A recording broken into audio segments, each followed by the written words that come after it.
Shinder here at NAMM 2013 on Drum Talk TV. I'm here with Nate Morton and Steve-O Morrison, Nate's Tech. Now, this is really a cool dynamic. I've never interviewed an artist and the tech at the same time, and just so that I can let part of the audience know who's maybe been under a rock for 20 years, I want to let them know what you've been up to.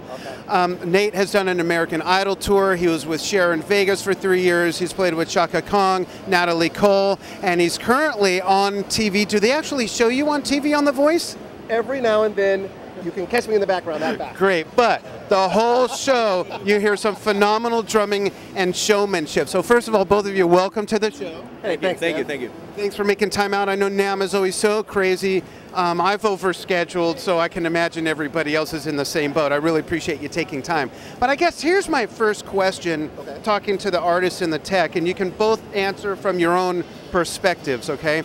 Because I think this will help our audience, a lot of our audience gigs a lot, they record a lot, being that you have a lot of experience in both. Let's start with live performances and live setups and care for the equipment.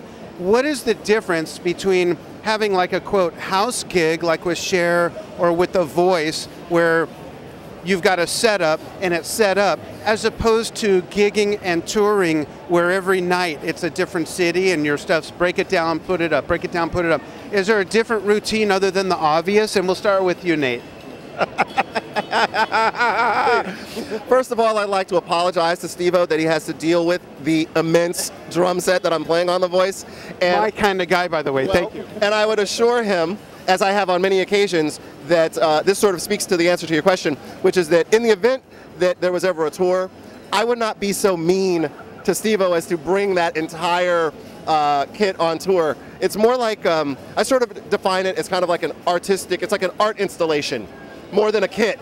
And so the problem is, if it were being set up and torn down every night and set up and torn down every night, I wouldn't have time to sit and just look at it and ponder that there's 2 spare inches of rack space right there where I'm sure I could fit something.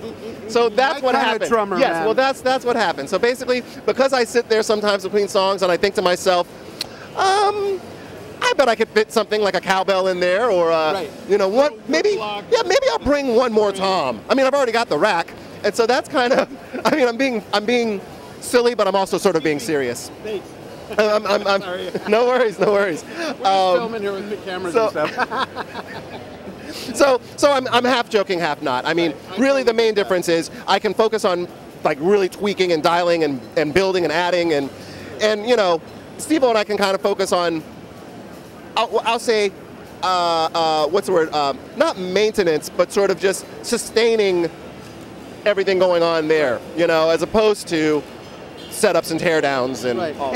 And before you answer, Steve-O, I just want to clarify, your setup isn't just for looks. I mean, like, I have a huge setup. I've scaled down, and it's still a very big setup. Sure. And I give the other people in the audience that are drummers, a lot of guys see pictures of big drum kits on a drum site that I admin for called Drums, Drummers, and Drumming. Okay. They see Carl Palmer, Nico McBrain, Neil Peart, and they say, way too much, way too much. You just need a 4-piece. It's just like, why does a piano have 88 keys? Right. Why does a keyboard rig have sometimes 6, 8, 12 keyboards? Right. It's just different textures, different sounds. I mean, would you agree that that's the reason for having an immense set? Sure, absolutely. I mean, you know, my kit kind of grew when I started doing Cher, because she would have ballads, and if the fill goes bloop, bloop, bloop, blah, blah, blah, blah, bang, you need you need the voices.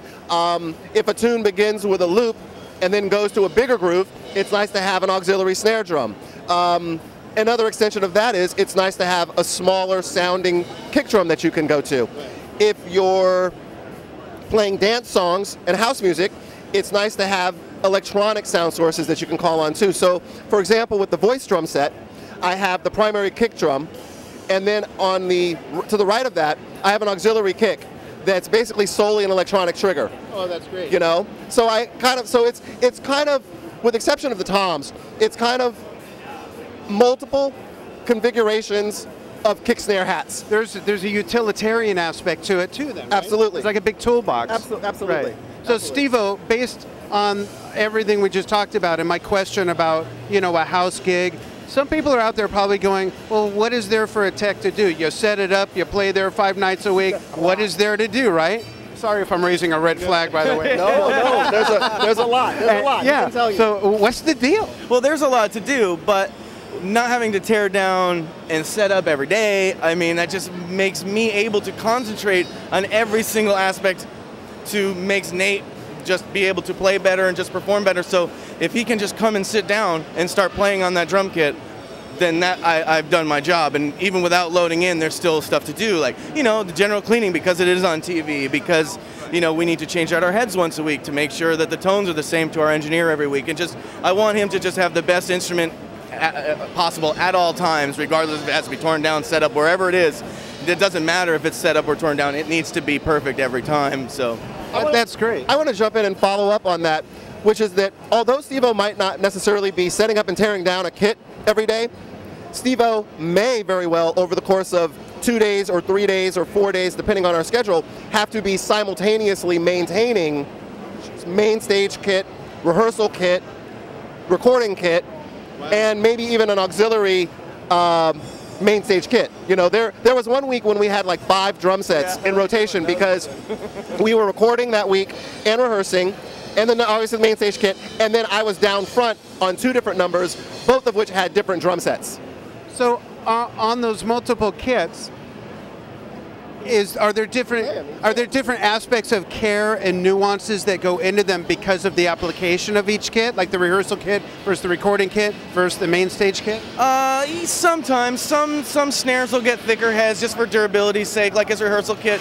Sometimes I'll put on like an Ambassador X just to get a little bit more playing time out of it for him, because he is on it 10 hours a day. You know what I mean? Whereas on the live kit, he is only on it, 60 minutes, 90 minutes, 2 hours at a time a week. We can get away with having nice thin heads at all times and have the best sonic qualities we can. Now, before I ask you guys some specific equipment questions, as a drum tech, if you could pick one thing to tell all the drummers out there, what is the main thing they need to pay attention to, and what's the best way they can take care of it, what would you recommend as far as their gear? Is it have to do with the heads, the hardware, the cymbals? What's the one thing? And if you can't pick one, you got 3 top ones, go with that. My top one is take care of your guy. I mean, that's the biggest deal. It doesn't even, if he's playing a Boron on a frame drum, if he's playing a cajon, if he's playing the drum kit, it doesn't matter what he's playing. You got to take care of your guy. And by the way, they've been married for 5 years this April. But I mean, that's the truth. But what if the person you're talking to out there is the guy and they're taking care of their own? I'm talking about the drummer that's playing at clubs a few times a week. Maybe he's going on a support tour and he's the guy, or he's a recording guy at home. Maybe he teaches. What can he pass on to his students? Tuning is a very big deal. People just kind of get away with just getting around and just getting the drum to sound okay. And it's an art. Just really get into it and take the time to just sit with your drum and just tune it and just see what it does. See what the bottom head does when you change around some lugs. See what the snare does when you detune at the snare bed. Just silly stuff like that. So I have a follow-up question, Steve-O. Would you say that different applications? Yeah.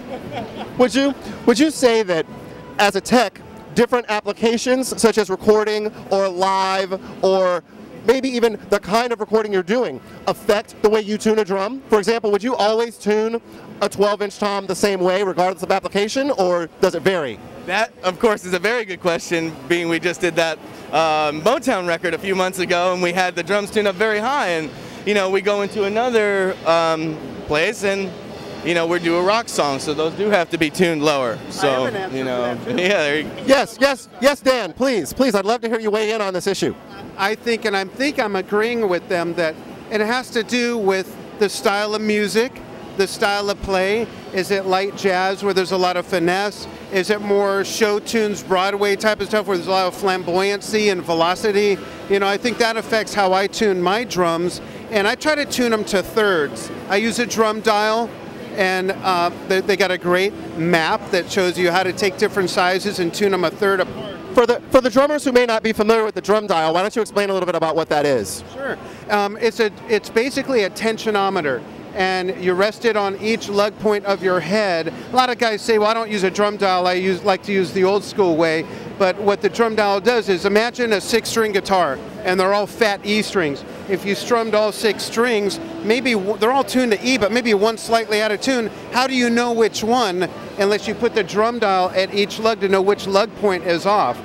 It also helps your hoops.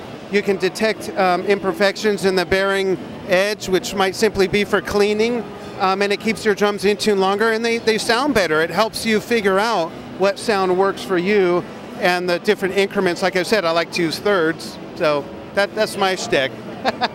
Very good. I agree. A drum dial is amazing to start. If you're starting, if you're a pro, if anything, drum dial is a great product. I don't have one. So what does that mean? I have a Steve-O. Steve-O is my drum dial.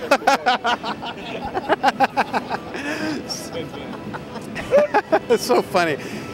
Nate thinks he needs a drum dial, but he's got the drum dial in the operator. Drum dial. Yeah. You need a drum dial. Although it would be cool for you to have and to learn, because I'm sure there's times at home maybe you want to sit down, or you may be affected by it in a manner where you realize a whole different sensibility to tones that you want and increments between the different drums by playing with the drum dial. True enough. You know? True, good point. Great. So what's next for you guys? What are you working on now? What's coming up? And then I'm gonna ask you about gear. Okay, in terms of what's next, right now, the voice is always next, in the sense that between preparation for seasons, learning songs, shooting, recording, all of the things, there's almost always something voice related going on right now, which is really kind of funny because I get messages from time to time from people that say, hey man, you know, besides the voice, what are you doing? You know, because they see it and it's on for an hour or 2 or 3 a week, and yes, of your day, right? of each day of that week, right. Because there's basically, without going too into detail, when you add in all the rehearsal time with the contestants, and then you add in all the hours spent actually shooting episodes, and you add in the hours spent shooting reality for those episodes, and you add in the hours spent when the band goes into the studio and records all of these songs for release on iTunes, I mean, you find yourself at a 7-day week very rapidly. So for example, now, even though the show is not on the air, we're actually already in production for season 4. Let me ask you this. What do you do for your full-time job? Exactly. I know. And before I ask you the equipment question, I don't want to forget to do this. Give my card to Christina and tell her I'd love to interview her for Drum Talk to talk about her perspectives of working with drummers and percussionists of different styles of music. I'd love to get her perspective. Going to be interviewing Durga McBroom, backup singer for Pink Floyd, about the same thing. Oh, okay, interesting. So that'd really be cool. Only her? Or, no, anybody. Or any of the other coaches? Thank you. Okay, so equipment-wise, obviously you can see we're at Zildjian. You're a Zildjian guy. Yes. So I don't have an endorsement deal. I do have some other cymbal brands, but my mainstay has always been Zildjian. I have Zildjian cymbals going back over 35 years. Best cymbals on the planet. Yep, they are great. Oldest company in the world. Oldest, yeah. So give us a lineup of your gear and a short synopsis of why you've chosen what you choose. Your heads, your drums, your cymbals, your sticks. Start with the Zildjian line, if you can give a breakdown, and feel free to chime in, Steve-O, if there's any particular aspects of the equipment he's using that you like and why you would refer it. Do you want actually specific cymbals that I'm using, yeah, or can I just kind of give you a general overview? Yeah, I'll give you a general overview. Okay. Right now for my crashes, I'm playing primarily A customs. Here's a 19-inch A custom, 18-inch A custom, and on the right there's an A custom China up high, and there's actually another 18 A custom projection crash on the right. Then there's a 19 hybrid, Okay. and then my ride is a 22-inch K custom. I love it. And they're beautiful. They sound beautiful. I They love look it. great. I love it. And the cymbal setup that I'm playing is one that I find to be versatile. I mean, you know, if you had told me when I was in school that I'd be playing a 19-inch as my primary crash, I would have said no way, because in school I was kind of more, I leaned towards more fusion. Yeah. You know, my kit would have been like a 20-inch kick drum. I was going to say, you have smaller sizes for faster sounds, basically. Right, exactly. Whereas as I've gotten older and as I've sort of started to play more pop and rock, things have gradually gotten larger, and it's easier for me to hear myself just in my lap hitting a 19 inch than it would be hitting a 15 or a 16 inch crash. Oh, my hats are 14 inch A customs as well. Have I left out any cymbals? No, so you got the splashes? Oh yeah, I have there's a hybrid splash and there's an A custom splash. Cool. So what drums are you using? That drum kit on the, well. Yeah, okay, let's I'll narrow it down. I'll give it to you quick. The main stage kit is a blue Pearl Masterworks kit. The sizes are, I have two 22-inch kicks, but as I mentioned earlier, one of them is a trigger. Yeah. Then the toms are 8, 10, 12, 14, 16, 18. Okay. And then there's a 20-inch. There's a 20-inch gong drum. Hey, look, a drum head. Yeah. Wah, wah, wah. That's good. So then there's a 20-inch gong drum there, and then 14 primary, 13 auxiliary snare. So that's the main stage kit. All the others are smaller, much smaller. Got it. The rehearsal kit is a Pearl reference. Shimmer of Oz is the color, and that one is 10, 12.